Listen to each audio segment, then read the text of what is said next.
अन्न जहरीला, हवा जहरीली, रसायन अब न सह पाएंगे, पृथ्वी को बचाएंगे, अब जैविक ही अपनाएंगे।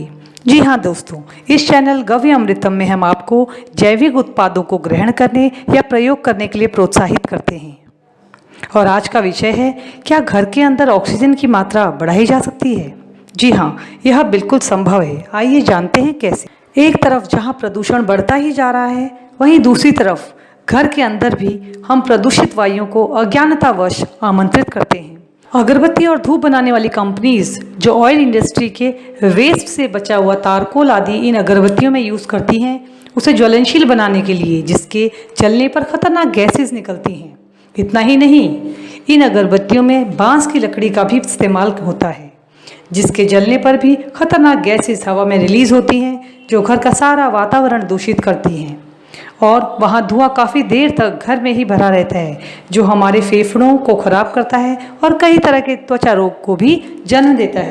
इन अगरबत्तियों पर कई देशी व विदेशी शोधकर्ताओं ने भी अपनी रिपोर्ट में यह सिद्ध करके दिखाया है कि ये कितनी खतरनाक सिद्ध हो रही हैं। हाल ही में जी टीवी पर एक फेमस शो डीएनए में भी रिपोर्टर सुधीर चौधरी की रिपोर्ट में इसके बारे में विस्तार से बताया गया है। आइए देखते हैं।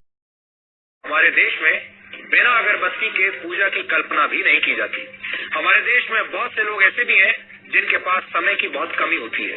इस वजह से वो विधि विधान से पूजा पाठ नहीं कर पाते, लेकिन वो ये जरूर मानते हैं कि अगर घर के मंदिर में हर रोज एक अगरबत्ती जला दी जाए तो एक तरह से पूजा संपन्न हो जाती है। बहुत सारे लोग जब कोई शुभ काम करते हैं तो उससे पहले भी अगरबत्ती जलाते हैं। इसलिए आजकल की भागदौड़ वाली जिंदगी में अगरबत्ती का महत्व बहुत बढ़ चुका है।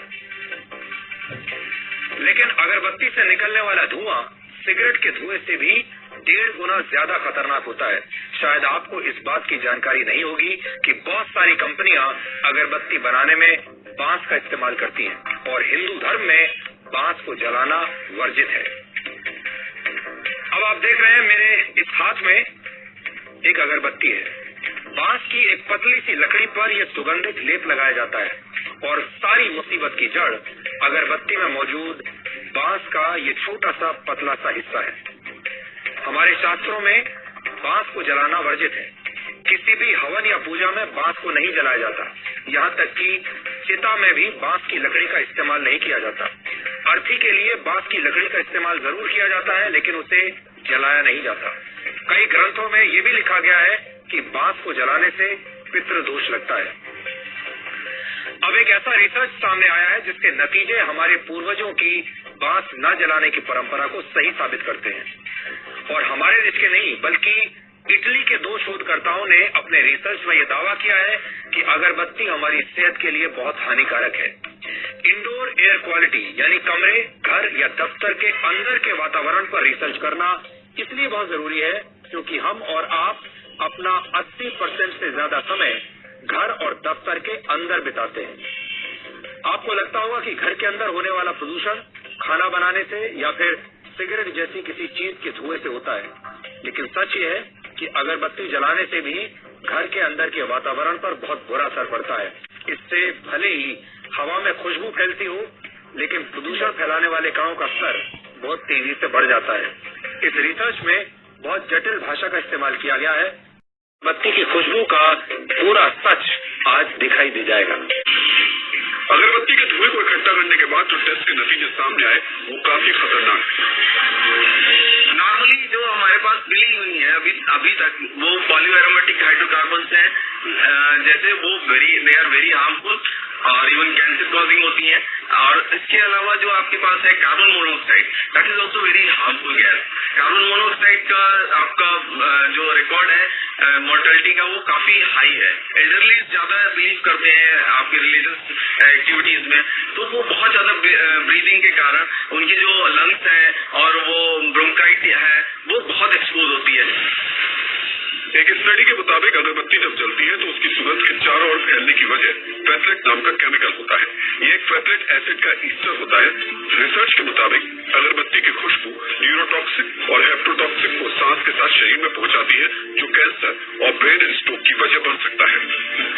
अगरबत्ती अगरबत्ती को लेकर वल्लभ भाई पटेल इंस्टीट्यूट के प्रोफेसर राजकुमार ने एक खास तरह का प्रयोग किया। उन्होंने मच्छर को मारने वाली फॉइल, धूपबत्ती और अगरबत्ती को एक बंद कमरे में रखकर जलाया और उसके प्रभावों का अध्ययन किया। इस रिसर्च में बहुत ही चौंकाने वाले नतीजे सामने आए। अगरबत्ती को जलाने के बाद उस कमरे का PM1 और PM10 4 गुना ज्यादा बढ़ गया।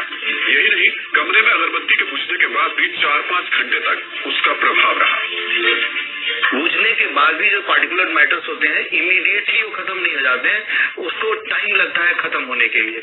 अब ये क्यों हमने स्टडी किया? बेसिकली ये सिर्फ जानने के लिए कि अगर बाई चांस कोई आदमी वहाँ पे उस घर में बैठा हुआ हो और कोई एस्थमेटिक पेशेंट है या COPD पेशेंट है और किसी प्रकार का पेशेंट है, और अगर इस तरह का वो पार्टिकुलर मैटर्स इनहेल करता है और भी कई सारे केमिकल होंगे वो इनहेल करता है, तो उसको रेस्पिरेटरी प्रॉब्लम तो किसी न किसी तरह की जरूर होगी। This is a type of A pollution only. जैसे पोल्यूशन है उसी तरह का ये भी काम करेगा, क्योंकि ये जो particulate matters as a pollution lungs में जाएंगे, वो एब्जॉर्ब भी होंगे, तो उनको न्यूरोलॉजिकल प्रॉब्लम भी होने के चांसेस बढ़ जाते हैं, उनको कार्डियोवैस्कुलर प्रॉब्लम भी बढ़ जाते हैं और उनको रेस्पिरेटरी प्रॉब्लम तो बढ़ ही जाते हैं। वैसे अगरबत्ती के प्रभाव को लेकर देश के कुछ पुजारियों पर भी प्रयोग किया गया, जिसमें पाया गया कि अगरबत्ती के प्रभाव में रहने वाले पुजारियों ने सांस संबंधी दिक्कतें बताई। जैसे हमारे पास, मैं एक रेस्पिरेटरी फिजिशियन हूँ, तो जब हमारे पास ब्रोंकियल अस्थमा के पेशेंट्स वगैरह आते हैं तो वो कहते हैं, वो अपना सिम्टम्स कहते हैं कि जब भी हम लोग एक्सपोज होते हैं धूपबत्ती अगरबत्ती से या उसका स्मेल से भी, तो एग्रवेट होती है प्रॉब्लम, एग्रवेट हो जाती है उस समय। और अगर इस तरह का माहौल काफी देर तक रहे तो COPD होने के चांसेस भी ज्यादा हो जाते हैं। ये लिटरेचर में पाया गया है कि ये मीन्स न्यूरोलॉजिकल प्रॉब्लम भी करता है, कार्डियोलॉजिकल प्रॉब्लम भी करता है एंड गैस्ट्रोइंटेस्टाइनल प्रॉब्लम भी करता है जब ये एब्जॉर्प्शन के थ्रू जाता है। तो विभिन्न बीमारियों को इस चीज के इस फ्यूम्स को रिलीज करने के बाद होती है या एग्रवेट हो सकती है।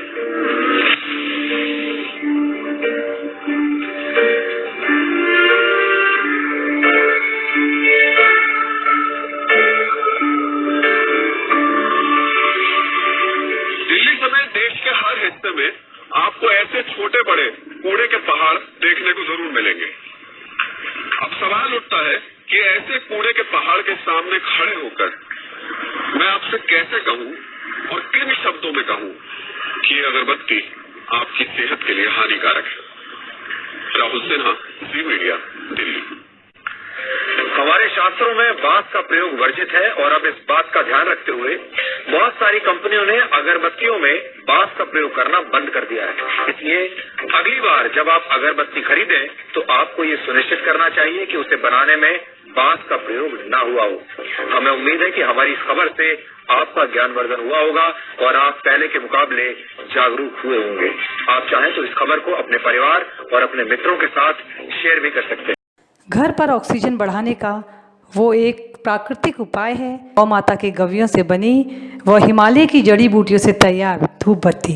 मित्रों, देशी गाय के गव्यों, प्राकृतिक औषधियों व जड़ी बूटियों के मिश्रण से यह धूप तैयार की जाती है। यह पूरी तरह से जैविक अर्थात ऑर्गेनिक है।